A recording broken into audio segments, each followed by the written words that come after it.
Hello everyone, today I will show you a very useful setting that concerns YouTube. That is, if you often watch videos specifically on YouTube, then you should know a very tricky and very cool setting that will help you watch absolutely any content specifically in your language.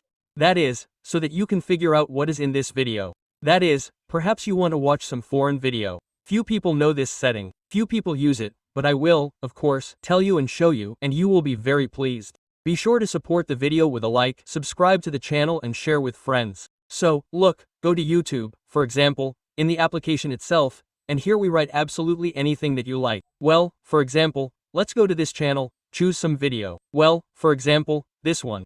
Look, here he says something, but I, for example, cannot understand at all what and why. Press pause. Then press settings. And here, look, there is a function called audio tracks. Here. And here, for example, is the original audio track in this language. And perhaps now you hear in a language that you do not understand.